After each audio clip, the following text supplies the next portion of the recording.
back to Rolando Estocada. My name is Rolando, and for today's episode, we're going to be doing a little bit more of a deep dive into Sinawali. Sinawali is normally known as a two-stick Filipino martial art method, meaning fighting with a stick on one hand and then the other, so right and left, of equal length. This is something that we see a lot, not only in martial arts curriculums, Filipino martial arts curriculums, but we also see it represented in media as a double stick or double weapon art. I want to emphasize that in my own personal practice, I like making this as the first introductory art when introducing a client or a student into Filipino martial arts. Because once we remove any of the cultural origins of it, the historical origins of it, and you look at it purely as a practice, it is a far better curriculum as far as introducing a student or a client is concerned to what the deeper Filipino martial arts are, because it starts getting them used to what Sinawali does, which is the use of right and left, so there's ambidexterity, coordination with right and left, so Sinawali meaning interweaving of movements, right? But more importantly, it introduces the practitioner to some of the key concepts that makes Filipino martial arts so effective as a combat martial art. One of them is range management, but more importantly, how these patterns in Sinawali transfer not just to double stick. Sinawali is not native to any specific weapon. It is something that can be utilized not just conceptually, but from a biomechanical and motor coordination perspective with any tool you happen to put in your hand. And we're going to be covering that in today's episode so that you can see that these patterns actually work very well in terms of managing two sticks, two knives, whether it's Balisong or a couple of Karambit, and ultimately how they then transfer into empty hand work, the real introduction to what Filipino martial arts does as it relates to going from longer weapons, shorter edge weapons, and then ultimately how Sinawali teaches us how to take our skills from longer range, shorter range, weapons oriented, then ultimately empty hand oriented. This is why Sinawali is my favorite curriculum to emphasize when it comes to my Rolando Estocada practice. I really hope you enjoyed this video. Stick around, stay tuned. Thank you very much. I hope you enjoy it. When we think of Sinawali, we are often associating it with the image of a Filipino martial artist wielding two sticks. Normally, the patterns that we see is what is called a 4-count, which means that the strike is being done along the horizontal lines, along the shoulder and hip line.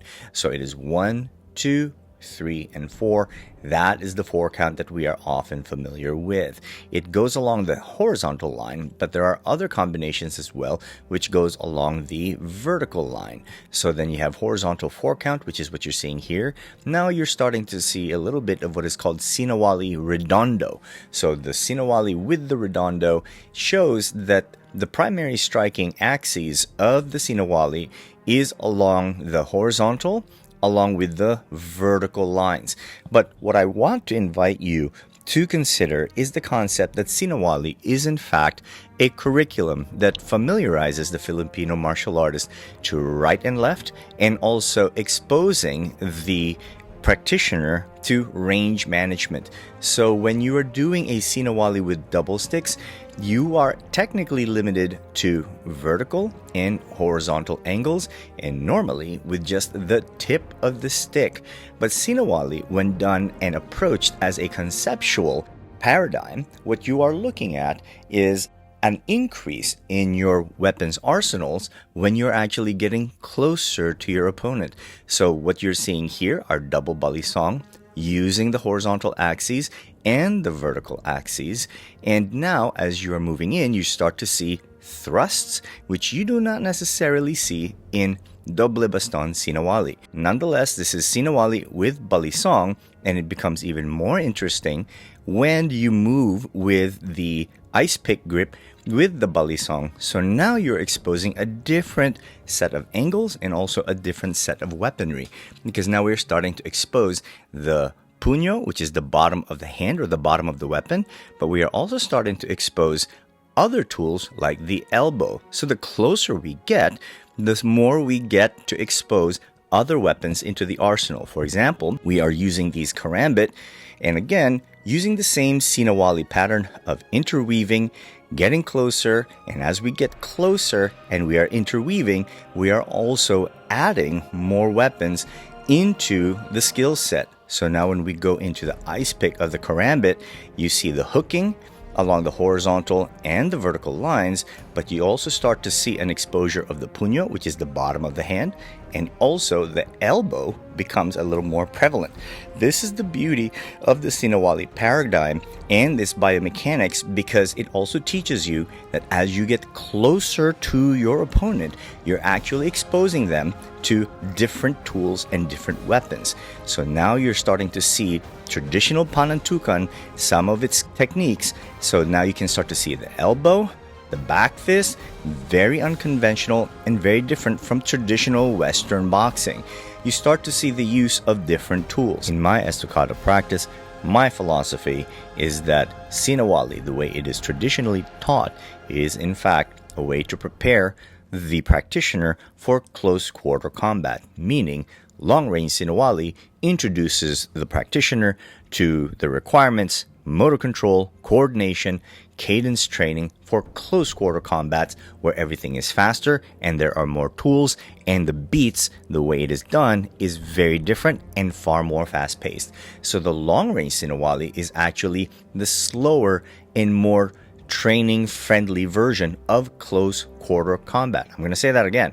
What you're seeing here with the 4-count and the redondo Sinawali or 6-count Sinawali, in my philosophy, is that it is actually the training-friendly version of close quarter combat. You are getting familiar with the targeting, the axes, the timing, and the range to prepare you for getting closer to terminate the opponent at close range. So after graduating from the double sticks, the idea is to now change up the weapons so that they are shorter, which allows the practitioner to now get closer and practice different tools and add more tools. So now that we move away from longer sticks to shorter Balisong, now we start to see different mechanics. There's a lean in, which starts to lead into the headbutt, and there's occupying of center line with a thrust or a downward slash.